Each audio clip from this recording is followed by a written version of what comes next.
Hi friends, welcome to my diary info Telugu. ముందుగా కనుక మీరు మా ఈ ఛానల్ ఫస్ట్ టైం వచ్చుంటే తప్పకుండా సబ్స్క్రైబ్ చేసుకోండి ఫ్రెండ్స్, అండ్ షేర్ చేయండి. అలాగే పక్కన ఉన్న బెల్ ఐకాన్ అనేది క్లిక్ చేయండి ఫ్రెండ్స్, ఎందుకంటే మేము చేసే ఏ వీడియో అయినా మీకు ముందుగా నోటిఫికేషన్ రూపంలో వస్తుంది. ఓకే ఫ్రెండ్స్, ఇవాళ మన టాపిక్లోకి వెళ్ళిపోదాం. ఇవాళ మన టాపిక్ వచ్చేసరికి ఏంటంటే, మనకు చాలామంది రైతులు మెయిన్ ఒక వస్తువును ఉత్పత్తి చేయాలంటే, వస్తువు అంటున్నానంటే అది ఏ వస్తువైనా కూడా ఉత్పత్తి చేయాలంటే మనకి రైతులకి ఉత్పత్తి చేసే వస్తువు కన్నా కూడా దానా ఖర్చు ఎక్కువగా అవుతుంది. రెండోది అన్నెసరీ ఖర్చు అనేది ఎక్కువ పెడుతున్నారు రైతులు. అన్నెసరీ ఖర్చు గుర్తుపెట్టుకోండి, తప్పుగా అనుకోవద్దు. ఇలా చేయడం వల్ల లాభాలు రాకపోగా వచ్చిన డబ్బులు ఉన్నది పోయింది, ఉంచుకున్నది పోయింది అంటారు చూసారా, అలా వాడు సంపాదించిన కొద్ది గొప్ప డబ్బు కూడా పోగొట్టుకుంటాడు, లాసుల్లోకి వెళ్ళిపోతాడు. అది ఏంట్రా అంటే ఫస్ట్ షెడ్. మీరేంది దానా గురించి చెప్పకుండా షెడ్ గురించి అని చెప్తున్నారు అనుకోవద్దు. ఫస్ట్ బేసిక్స్ తెలిస్తేనే మనం సక్సెస్ అవ్వగలం. సో మనం ఫస్ట్ బేసిక్స్ నేర్చుకోవాలి. ఆ ఉద్దేశంలోనే నేను ఇది చెప్తున్నాను. అందువల్ల తప్పుగా అనుకోవద్దు. దయచేసి ఎవరు వీడియో స్కిప్ చేయొద్దు, చివరి దాకా చూడండి. నేను చెప్పిన దాంట్లో ఏదైనా తప్పు ఉంటే ఖచ్చితంగా మీరు కామెంట్ రూపంలో అడగండి, నేను రిప్లై ఇస్తాను. రైట్ ఉంటే ఒక లైక్ చేయండి చాలు. ఫస్ట్ మనం చెప్పే కదా బేసిక్ షెడ్ అనేది ఎప్పుడైనా బాగా లో కాస్ట్లో కట్టుకోవాలి. ఎంత వీలైతే అంత లో కాస్ట్లో కట్టుకోవాలి. షెడ్ చుట్టూ ఉన్న ఫెన్సింగ్ స్టాండర్డ్గా వేసుకోవాలి. గుర్తుపెట్టుకోండి ఫ్రెండ్స్, షెడ్ లో కాస్ట్లో కట్టుకోవాలి. షెడ్ చుట్టూ ఉన్న ఫెన్సింగ్ అనేది స్టాండర్డ్గా వేసుకోవాలి. ఎందుకు అంటే ఫెన్సింగ్ స్టాండర్డ్గా ఉంటే బయట నుండి వచ్చే శత్రువులు తగ్గుతారు. రెండోది మన యొక్క సెక్యూరిటీ అనేది పర్పస్ బాగుంటుంది. ఆ తర్వాత వర్కర్ లేబర్లతో పని లేకుండా సొంతంగా చేసుకోవచ్చు. షెడ్ అనేది లో కాస్ట్లో ఉన్న ఇబ్బంది లేదు, మనం కొంచెం కష్టపడి మళ్ళీ నార్మల్ చేసుకోవచ్చు కాబట్టి. ఆ తర్వాత మనం నాటుకోడి గుడ్లు అమ్మాలి అనుకుంటే ముందు కన్జ్యూమరు డబ్బులు పెట్టాలి అంటే దాన్ని మార్కెట్ చేసుకునే విధానం కూడా తెలిసి ఉండాలి. బయట ఓపెన్గా చెప్తున్నాను, నేను చెప్తున్నా ఓపెన్గా, సక్కు వాళ్ళు ఆర్గానిక్ ఎగ్స్ అని చెప్పేసి పారాల్లో పెట్టిన ఎర్రకోడి గుడ్లని తీసుకొచ్చేసి ఆర్గానిక్ ఎగ్స్ అని చెప్పి అమ్ముతున్నారు.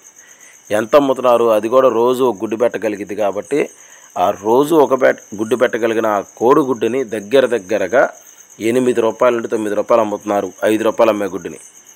మరి రైతు 24 గంటల కష్టపడి ప్రొడక్షన్ తీసుకొచ్చిన దాన్ని అమ్మాలంటే ముందు నాటుకోడి గుడ్డు ఏంటి, వాళ్ళు అమ్మే గుడ్డు ఏంటి అనేది తేడా తెలియాలి. సో ప్రతి ఒక్కళ్ళు నేను ఇందా చూపించాను చూసారు ఇమేజ్, ఆ ఇమేజ్ కంపల్సరీ ప్రింట్ కానీ ఫ్లెక్స్ కానీ తీసి బయట బ్యానర్ లాగా కట్టుకోండి.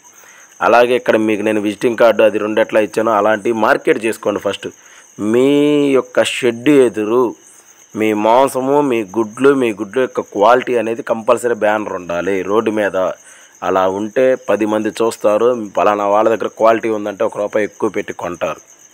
అది మాంసమైనా గుడ్లైనా. ఇందాకేం చెప్పాను, షెడ్ లో కాస్ట్లో ఉండాలి, ఫెన్సింగ్ స్టాండర్డ్గా ఉండాలి, అలాగే ఫ్లెక్సీ డిజైన్ కంపల్సరీ ఉండాలి బయట. ఈ 3 కనుక లేకపోతే ఈ 3 మీద ఖర్చు పెట్టకుండా వేరే వాటి మీద ఖర్చు పెడితే మీకు శుద్ధ దండగ. 4వది మనం తీసుకునే దాంట్లో అతి ముఖ్యమైనది సెలెక్టివ్ బ్రీడ్.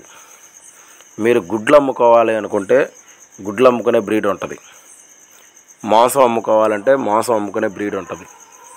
కానీ మీ దగ్గర కంపల్సరీ ఏ బ్రీడ్ ఉన్నా కూడా గేదెల యొక్క పెంట పోగు ప్రతి 100 కోళ్ళకి ఒక ట్రక్కు చొప్పున తోలించుకోండి. మీకు మొద్దు గుర్తు, 100 కోళ్ళు ఉన్నాయంటే ఒక ట్రక్కు పెంట పోగు ఉండాలి. దాని మీద కొద్దిగా బెల్లం నీళ్ళు కలిపి చిమ్మేసి చుట్టూ ఫెన్సింగ్ కనుక వేసామంటే 4 రోజులకి ఏమైద్ది, ఈగలు వాళ్తాయి, పురుగులు తయారవుతాయి. ఆ పురుగులు కోళ్ళు సంవత్సరం మొత్తం తింటానే ఉంటాయి. అలా ప్రతి నెలకు ఒకసారి చేసుకున్నా చాలు మనం. సో 100 కోళ్ళకి ఓ పెంట పోగు చొప్పున మనం తోలించుకోవాలి షెడ్లో కంపల్సరీ కొవ్వలాగా. ఆ తర్వాత తక్కువ ఖర్చుతో మన క్వాలిఫీడ్ ఎలా తయారు చేసుకోవాలంటే ముఖ్యంగా మనకి 2 రకాలు ఉన్నాయి. ఇందాక చెప్పే కదా పెంటపోగు తోలించుకుంటాం. సో దీనివల్ల ఒక రకంగా పురుగు తయారైద్ది మనకి, గేదెల పెంటపోగు కానీ ఏదైనా ఉంటే. ఇది ఒక పద్ధతి అయితే, ఇక 2వ పద్ధతి వచ్చేసరికి ఏంటంటే మనకి అజొల్లా పెంపకం. చాలామంది ఏమనుకుంటారంటే అజొల్లా అనగానే గేదెలకో గొర్రెలకో పెట్టుకునేది అనుకుంటారు. అజొల్లా కోళ్ళకు కూడా బ్రహ్మాండంగా ఉపయోగపడిద్ది. మనకు అతి తక్కువ ప్లేస్లో ప్రతిరోజు కూడా కేజీ ఉత్పత్తి తీసుకోవచ్చు అజొల్లా పెంచుకుంటే. ఇది మనకి ఆకులు పచ్చి మేత అంటే కదా, పచ్చి మేత తింటేనే మాంసం యొక్క టేస్ట్ పెరిగిద్ది, గుడ్డు యొక్క టేస్ట్ పెరిగిద్ది. సో ఆ పచ్చి మేతకి రీప్లేస్మెంట్గా మనం దానాలో కలిపి పెట్టుకునే దానికి అజొల్లా బ్రహ్మాండంగా ఉత్పత్తి పడిద్ది. అలా అచ్చంగా అజొల్లా పెట్టలేము, డైలీ పెడితే వాతం చేసిద్ది. అందువల్ల ఒకరోజు అజొల్లా, ఒకరోజు వచ్చేసరికి పెంటపోగు ద్వారా కానీ లేదా బిఎస్ఎఫ్ లార్వా అని చెప్పి ఉంటుంది. మీరు అజొల్లా పెంపకం, బిఎస్ఎఫ్ లార్వా పెంపకం యూట్యూబ్లో కొడితే 100 వీడియోలు వస్తాయి.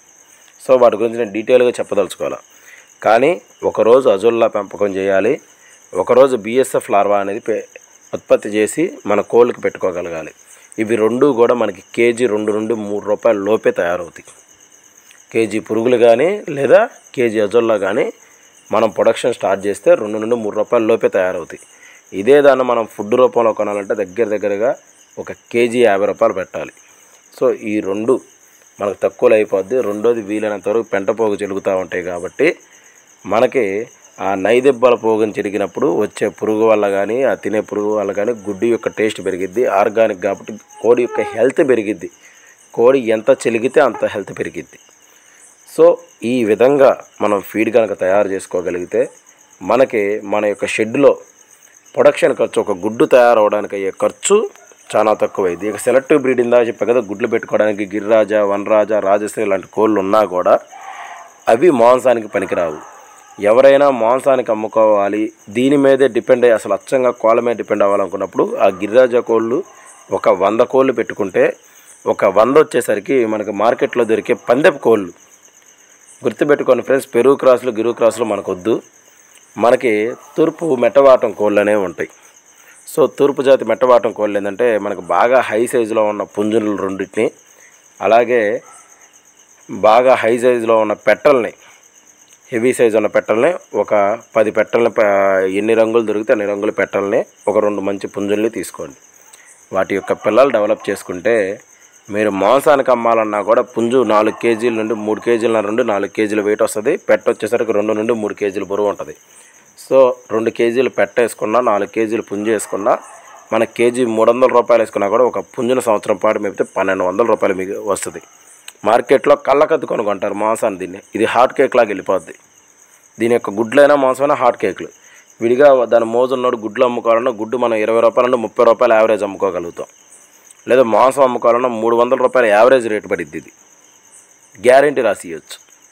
సో ఇలా స్పీడ్గా మార్కెట్లో ఉన్న వాటిని మనం పెట్టుకోగలిగే సెలెక్టివ్ బ్రీడ్ వెళ్ళిపోద్ది. లేదా సంక్రాంతికి, దసరాకి అట్లీస్ట్ 10 పుంజులు మనం అమ్ముకున్న పుంజు 4000, 5000 ఈ మోడల్లో ఉన్న పుంజు మీకు మినిమం 4000 అమ్మిద్ది. సో మనం 10 పుంజులు అమ్ముకున్న సంక్రాంతికి ఒక 40, దసరాకు ఒక 40, 80,000 రూపాయలు మన చేతిలో ఉంటాయి. సింపుల్ వేసుకున్నా 10. అదే 100 అమ్ముకుంటే మనం చెప్పలేం.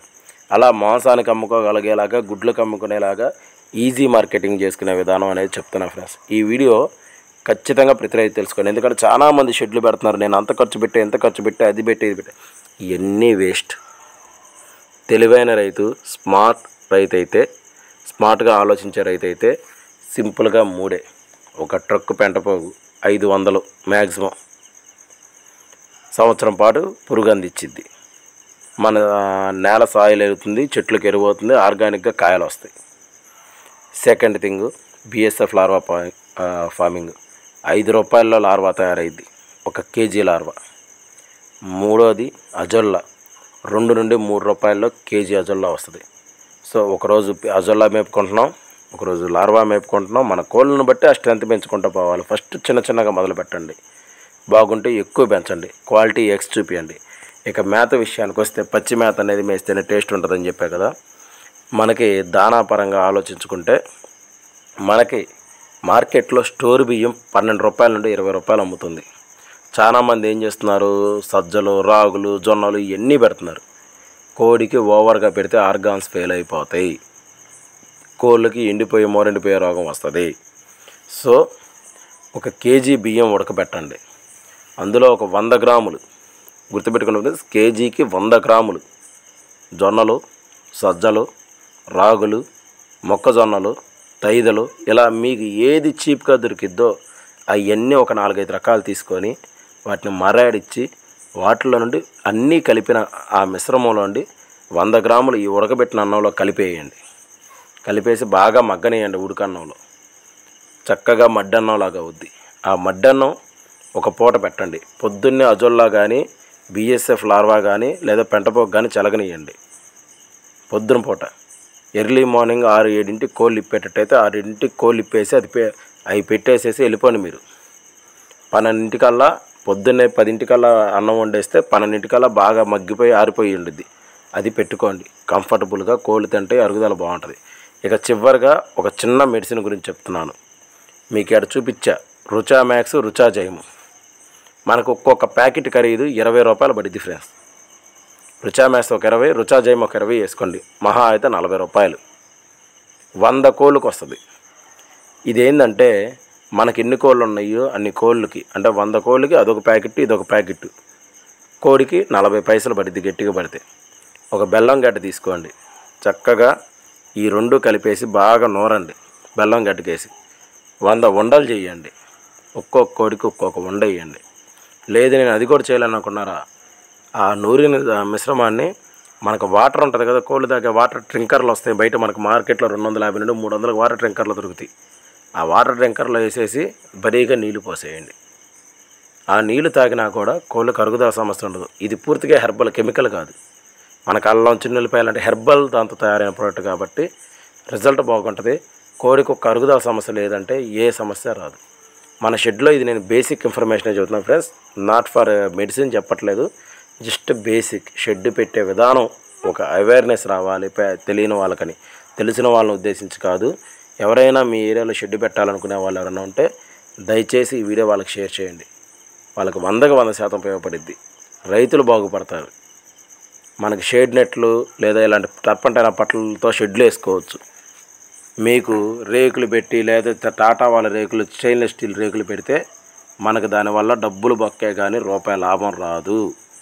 ఫస్ట్ బేసిక్గా స్టార్ట్ చేయండి. ఒక 100 కోళ్ళతో బేసిక్గా స్టార్ట్ చేయండి. ఆ 100 కోళ్ళు మీకు సక్సెస్ ఉంటే 100ని 200 చేయండి, 200ని 300 చేయండి. మీరు చేసే మార్కెటింగ్ డిమాండ్ని క్రియేట్ చేసుకొని మీరు మార్కెట్ చేసుకోవాలి కోళ్ళనే. వీటికి సర్టెన్ మార్కెట్ లేదు, వీటికి అన్లిమిటెడ్ మార్కెట్. మనం తక్కువ ఇన్వెస్ట్మెంట్ పెట్టి ఎక్కువ లాభాలు తీయాలంటే నేను చెప్పిన విధానం ఇదే 100% సక్సెస్ రేటు. అంతేగాని ఎవరు యూట్యూబ్లో ఫారినర్స్ కింద చెరువుతో వేరు లేకపోతే పైన రేకులు వేసారు అని చెప్పి కనుక వేస్తే లక్షలు పోగొట్టుకుంటారు. సింగిల్ రూపీ కూడా రాదు. సో దయచేసి ఎవరు మోసపోవద్దు. మన ఇండియన్ కల్చర్ ప్రకారం, మన వాతావరణం ప్రకారం మనం చెయ్యండి. ఏదో గవర్నమెంట్ వాళ్ళు సబ్సిడీలు ఇస్తారని వాటి వెనకబడిపోయి డబ్బులు పోగొట్టుకోవద్దు. ఈ వీడియో కనుక నచ్చితే లైక్ చేయండి ఫ్రెండ్స్, షేర్ చేయండి. అండ్ పక్కనే ఉన్న సబ్స్క్రైబ్ బటన్ సబ్స్క్రైబ్ చేసుకోండి friends. And bell icon click చేయండి. మేము చేసే ఏ వీడియోని మీకు ముందుగా నోటిఫికేషన్ వస్తుంది. మీ వాళ్ళు పెంచేవాళ్ళంటే దయచేసి ఈ వీడియో షేర్ చేయండి. అండ్ ముఖ్యంగా ఇందాక రుచా మ్యాక్స్, రుచా జైమ్ అని మెడిసిన్ చెప్పా కదా, 40 రూపాయలు. అవి మీ దగ్గరలో ఉన్న వెటనరీ షాపులో దొరుకుతాయి. దొరకకపోతే మాత్రం కింద డిస్క్రిప్షన్లో నెంబర్ ఉంటుంది, కాల్ చేయొచ్చు. మీకు కొరియర్ ద్వారా కూడా పంపిస్తాను. Okay friends, thank you very much friends.